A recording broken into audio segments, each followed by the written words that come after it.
Water run away my eye.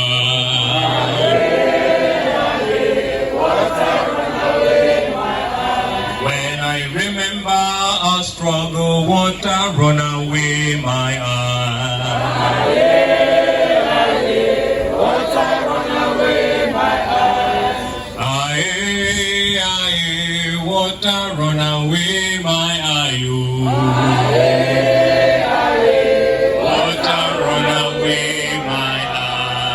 We stand in the ruins of transparency, on the embalming table of inclusion, equity, and accountability. Today we are voices stripped of the music of choice. Today we are Nigerians, broken, calling on INEC to count our votes. On the 25th of February 2023, Nigerians trooped to their polling units with one mission, which is to cast their votes and choose their next leaders. They qualified for this exercise by participating in year-long continuous voter registration, which witnessed an unprecedented spike as has never been seen in any election since 1999. Months later, they returned to collect their permanent voter's card and went home with a commitment to participate and engage with the process. The chain of apathy was broken, just to the belly of oblivion. We were free to exercise, to experience the full potential of our Nigerianness. Our binding lines were unbroken. In ideology, they held us together. In trust, they washed us like water. In truth, they kept us alive. We breathed the full breath of what being citizens should be in a progressive, secular society. So when the day finally arrived, we had hope. We had no doubt in our hearts, in the potion that always questions truth, that our votes must count. But nothing could bolster our belief like the assurances by Mr. President, General Muhammadu Buhari, and the INEC Chairman, Professor Yakubu Mahmood. Recall that a little over a year ago, President Muhammadu Buhari appended his signature to the Electoral Act Amendment Bill 2022. The fanfare that greeted that amendment can well claim recognition as one of the most colorful in our recent history due to its unbroken allegiance to the Nigerian spirit. On that day, we were neither Igbo, Hausa, Yoruba, Efik, Fulani, Birom, or any tribe whatsoever. No, we were not Bagi, we were not Ijo. On that day, we were Nigerians full of positive energies of our land. Now I hate to announce today that in the heart of some, all this has gone to waste. You may have seen the video of the diasporans who tore their passports. Some other Nigerians have done same to the fabric of our identity because INEC, through Professor Yakubu Mahmood, chose to silence their voice. And so we ask, what is the value of democracy if the process that recruits its leaders consistently lacks credibility?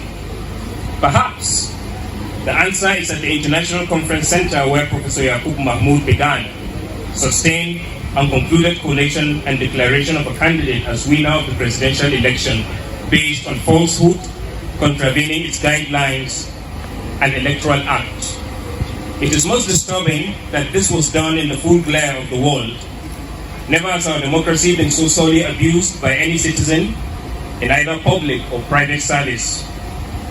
Professor Yakubu Mahmood has raised a bar in impunity that will cost our country many years of electoral excellence to correct. This was not the electronic transmission he promised Nigerians and the world at Chatham House. Professor Yakubu Mahmood has lied to Nigerians and abused our right of choice. And therefore we pass a vote of no confidence and call for his immediate sack and prosecution. Yes. Yes. Yes. We cannot afford to continue the culture of performing lawlessness without consequences. We are as strong as our laws and as stern as our institution. We cannot afford to descend any lower than this. We therefore call on President Muhammadu Buhari, whose commitment to free and fair election is engraved in the legacy of the Electoral Act of 2022, to initiate processes and procedures that will bring Nigeria under the control of an interim government pending the resolution of all litigations pertaining to the conduct of the February 25th presidential election. In which regard, we would also hope that the condition would be a swift and a quick hearing at the courts and a judgment to reflect the true will of the masses. Otherwise, this request for an interim government should all of these conditions not be met before the day of the handing over. Yes. The European Union has had a long-standing relationship with Nigeria, contributing assiduously to the promotion of democratic principles. Your contribution to the growth of our creative industry cannot be exhausted in one note of appreciation. We are also aware of our contribution to humanitarian efforts in the Northeast. For all this, we are grateful. But today, we ask the European Union to do more to help save our democracy from collapse. For that is what this lawlessness portends for our country. We therefore call for sanctions on Professor Yaqub Mahmoud, all state electoral commissioners, and other INEC officials who contributed to this illegality and this rape on our existence as masses of Nigeria. Our country needs healing. It will be counterproductive to allow a fraudulent process to succeed, as fraud will eternally birth fraud. We cannot grow our democracy on falsehood and suspicion. The holes in our national fabric must be woven shut. One way is to establish immediately a Truth and Reconciliation Committee in Lagos and all other flashpoints of voter intimidations and violence during the presidential election, the National Assembly elections, the governorship election, and State House of Assembly elections. This will help to build trust, confidence, and further ethnic cooperation among Nigerians. May we reiterate our demands, even as I believe we have representatives who are supposed to listen to our cries from the UN and receive our message. Our demands, which are made in the interest of unity, inclusion, sustainability of our national ethos, as follows. We demand the sack, arrest, and the prosecution of Professor Yaqub Mahmoud. We demand the cancellation of the presidential election of 25th February 2023. And in line with what we have asked, we would say, should the hearing and the court processes that by the 29th of May, which should be the handing over, not be concluded and the will of the masses be reflected, that there should be a constitutional declaration of an interim government. We equally demand the compensation of all victims of electoral violence, voter suppression, and other electoral atrocities committed during the federal and state elections of February 25th and March 18, 2023, respectively. As concerned citizens, we believe that our country is destined for greatness and are hopeful that in no distant time, our faith will nudge our dreams to reality. This is our prayer, this is our plea, as we nurse the bruises of hope. For though they force us to precipice, we will not curse our dear country or stand by those who curse it, for it is beloved to us. Nigeria is our fatherland and it's our holy home. We will not steal from our country. Whatever treasures it possesses, as God has abounded in its soils and its human resources. We will not disrespect the dignity of our state. We will hold on to the promise of unity, to the promise of faith, to the promise of peace, and to the promise of progress.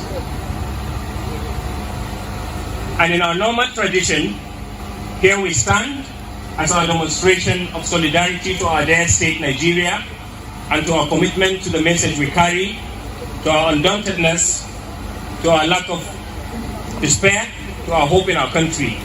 Here we stand in our normal tradition, and we hope we would have a member of the EU to come and receive our message, even as we deliver solemnly to this honored organization.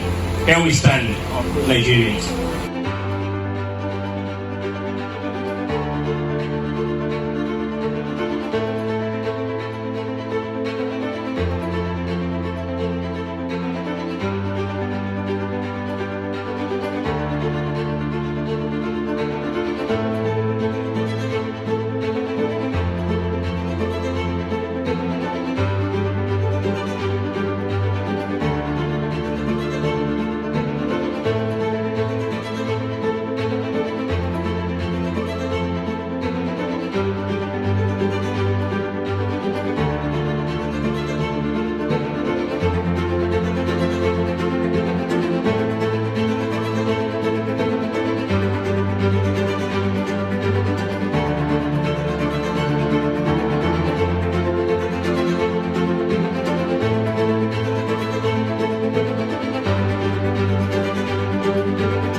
Yusuf. Will you introduce yourself now? My name is Interim. And I'm fortunate to serve. So we are from the Free Nigeria movement. Today marks the 11th day of our peaceful protest. Primarily our peaceful protest is against the immediate elections held on the 25th of February and the 18th of March, where we believe our will as Nigerian masses was not reflected. So we stand for truth and we request that whatever support we get as a people, that we have come as organizations that is committed to democracy, the survival of states, the unity, the peace and the development of all countries that are signatory to the EU. We have made our cries at the US Embassy, ECOWAS, the Canadian High Commission, and quite a number of places. The headquarters of the Independent National Electoral Commission, the National Assembly, and even the Court of Appeal. And therefore we are here today to make our submission, which we read. And you may pardon us that we didn't accept to get into your office for the sake of what we are doing, and we also respect your protocols. We have been peaceful all along. And then after the press statement we have read, which we have issued to every organization we have been, we've got reports of our daily activities. We have been peaceful. We have done everything within the right of every private citizen to demand our rights. And so we are here to make this submission on behalf of the convener, Dr. Moses Paul. I will sign on his behalf, and then we'll hand this over, and we would appreciate to also know who we are dealing with. Thank you. I'm Headquaters. I'm political officer of the delegation. Okay. Working in political section. Okay. My name is Daniel Bolancha. I'm working with the European delegation. Okay, Daniel. All right. So it's nice meeting you too, and of course we will have the sign, and then I think this should be perhaps this is the original, and then this should have the acknowledgement, right? Okay. Yeah, that's all. And then after the title. So I'll sign this. So for the reports of what we've been doing for the past days, this is what we carry, and then we'll submit, and then we have a copy that we would have an acknowledgement from you, and then we have a copy of our submission. So I think we could use this as a table.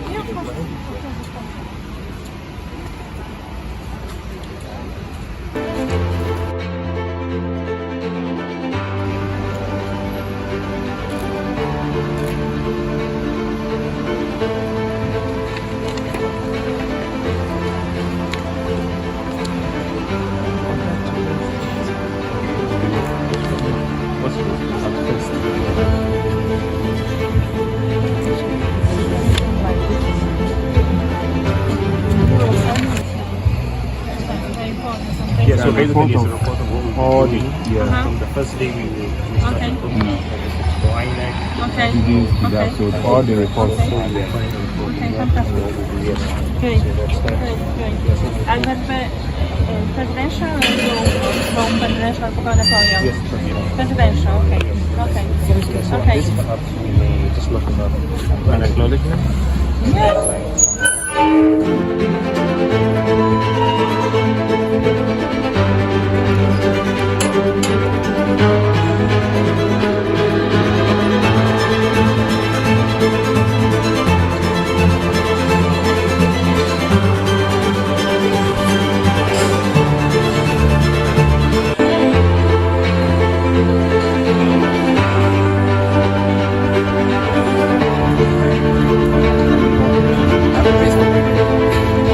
So guys, we all know that the DSS has come out to say that there is a threat to install an interim government, and you know, they are pointing accusing fingers to politicians, and some people are saying that they are indirectly trying to say it's Peter Obi and Atiku who are organizing all this.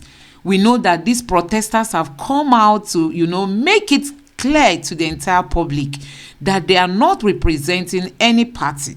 They just want their votes to count. They want to see that the votes that they casted on the 25th of February 2023 count. And that is what they are saying. They've made it clear that they are not representing any individual, neither are they representing any party. So guys, you can see what is happening in Abuja. Honestly, the Nigerian youths have vowed that they are not bowing out of this protest anytime soon. Don't forget that they are demanding that the INEC chairman resigns, be arrested, be prosecuted, and be jailed. They are also saying that, that an interim government should be installed, which is going to foresee the affairs of the country until a fresh election is carried out. Please don't forget to subscribe to